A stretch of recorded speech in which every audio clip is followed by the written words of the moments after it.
share with us some impressions about that? And then Peggy, you were in the second. The second, right. Yeah, so the very first year of summer service, and then the second year of summer service. Well, I guess we were kind of the prototype. It's changed, I think, a lot over the years. I think one of the basic differences is we went out in teams of 2 to each church, and we were all in churches. There were no other opportunities, other camps or organizations. It was all into churches. So I happened to be with Beth Butterbaugh up in Washington in the Covington Church of the Brethren, and that was a real fun experience for me. I guess I probably didn't realize what a growth experience it was at the time, but when you reflect back on it over the years, you can see specific things that you were really stretched to do that you didn't think you had the capabilities of doing, and maybe you didn't succeed 100%, but at least you tried, and it gave you a lot of experience, and a lot of carryover from that summer to the present day. I really strongly feel that. What do you do now? I'm a director-teacher of the Pregnant Minor Program for Covina School District. I've done that for 21 years. This is my 31st year of teaching. So I've been a teacher. I knew I was going to go into teaching long before my summer service experience, but that kind of confirmed it. I did some teaching while I was in the church setting as far as Vacation Bible School and Bible studies and that kind of thing. But I was also asked to do some things which I had never experienced before. Things I didn't know I had really a calling to, and I found out that I really enjoyed them. And that was planning worship services and leading the worship. I was always a singer, but I never had led music before, and so I was asked to do that, so that was a real growth point for me. And I even did a sermon, and that was very scary at the time, and now I can do that fairly frequently and feel pretty good about it. What is it in the quality of, I believe in our culture overall, that gives us satisfaction from giving of ourselves, our talents, our time, and resources? And the summer service has a connection to that. But what do you think? What do you think summer service and then those other things of giving of yourself bring to you as a person? I think really it's a way of life and how you look at life. Summer service is an opportunity to share yourself, the qualities that you've been developing, that you've seen emulated in other people, like in Ida, one of my real strong mentors in life. An opportunity to give back to a piece of what you've learned and what you've been thinking about over the years. I think service is a real high priority in life. I just feel real good when I'm able to give of myself. When I can give money, which isn't as often as I might like, but to really participate and give of myself, that's important. I know that the young mothers who maybe could have used better judgment or better information perhaps have grown up and have come back and said to you, you saved me. You kept me from going down a road of destruction, or I might not have lived without what you helped me do.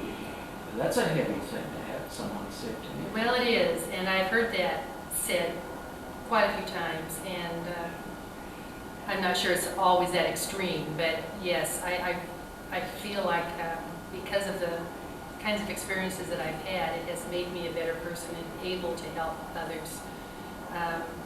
I love what I do, and I love those young women, and I know the hard road that they have in store for them, and I guess I'm a surrogate mother, so to speak, for them. I just feel like I want to touch people's lives, and I hope I do. That's one of my goals in life. Peggy, does any of this sound familiar to you? Very, very familiar. And I think Myrna and I were classmates at Laverne. We graduated the same year. And the interesting thing about my experience is the second year, my partner was the same partner that she had. So Bev Butterball was my partner in my summer service experience. And we did it at the South Bay Community Church of the Brethren, which is down in Torrance, Redondo Beach area, in the era and the days before freeways. And so I remember thinking we were at the ends of the earth, even though we were in Southern California. And now my son lives in Torrance, and I drive down there many times for just an evening. So it was probably a life-changing experience for me, from the standpoint of beginning to see the whole church from a perspective of someone other than a member. Because as a member, I had had responsibility, but in this situation that Bev and I found ourselves, there was no pastor. They were in between pastors, and so someone would come in and preach on Sundays, but in the week, we pretty much coordinated and managed most of the things that went on. And I can remember it was a test and a challenge. Plus, we cooked our own meals and that kind of thing, which was an experience for us as well.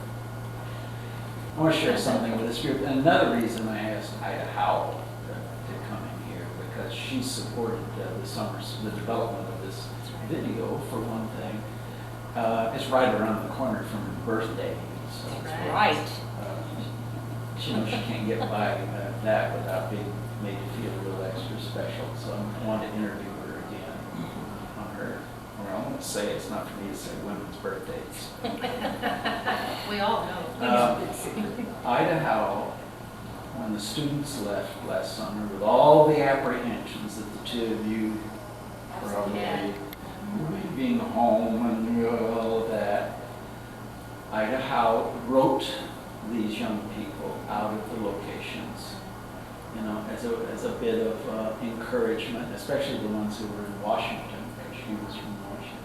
Wrote them a letter, and when I was up there, they said, that lady wrote us a letter, and it just meant so much to have a letter from home. When I was in college, I left to go in the Army, Myrna Long wrote me a long letter. And it was one of those reassuring, you have friends, people love you, God loves you, letters that I still have. Did I say by the that? way. Something to that effect. She knew of some personal trauma I was going through, and so she said, remember that you have friends, and your friends love you. I'll never forget. And I can have that with both of them. Peggy, the joy of giving and what summer service really, reflection now for the new recruits that we will have, and new, why should people give of their money, perhaps in this case, to support such a program? Well, I think that as far as giving, it's hard for me to imagine a person living without giving some of themselves or themselves. It's probably the summer service experience. I would encourage every student to try it at least one of the years. Absolutely. Isn't it true? I mean, it's something that it's just an indelible memory, because it's hard to explain, but the effect that you have on people in that kind of situation is sometimes not as evident when you're in the middle of it. Because I remember being there and being very busy and having lots to do and having my expertise really tested. But when I reflect back on it, I recognize that it was significant, because the persons in that church, many of them are still there, actually would tell me many, many years later, I remember when you and Bev were at our church that summer, and something you did at Bible school, or an experience that we had shared together. And I realized that it was appreciated. And yet, I think as in giving, the person that gives really gets the best gift, because we have that marvelous sense of being a part of other people's lives. Well, if it wasn't for the others, the ones who have given to the program, we couldn't have gone. That's right. So it's just absolutely essential. And I remember early on, there was a man in my church in Pomona by the name of O.P. Williams, who was the person that kind of had this idea. And I remember him talking, when I was a young child, about the importance of service and the importance of trying to plan a program. And I think he was one of the ones that was instrumental in starting it. Oh, he was, definitely. And so it was kind of, I began to see what he was talking about when I was in the church. Lowell Brubaker's wife Eugenia. experimented with something at McPherson. Is that right? That's before, yes, something similar to this that O.P. Williams helped her to do in that district. It wasn't exactly like this, but there was encouragement to go out in the summer and work with Bible school, something like that. You know, another thing I think that, and I know Myrna would concur with this because we've shared experiences, it's a lot of fun. Yeah. You know, True. I Very could just true. remember when things wouldn't go quite right and you'd laugh and we have some good stories probably from it. But that was part of it, I think, that made it, it's a long time for a college student to give up a summer. Even though you have some tuition benefits and some things that you gain from it, you're not seeing your friends, or maybe you're in the midst of a relationship with someone, and to give that up, it's a long time. But I think that you just have so much benefit from it, and we've had lots of laughs just reminiscing, about things that we've done. Another fun thing is one of the families that I stayed with, the Williamsons, who are still from Washington, but they snowbird in Arizona. And I see them at district conferences, and I see them at annual conference every year for the Church of the Brethren. And we just cannot wait to get together to Sure. find out what's happening. We've just developed those friendships, and we're talking now almost 40 years since I was in their home as a student. Spoiled. Frank Moreland. Happy birthday.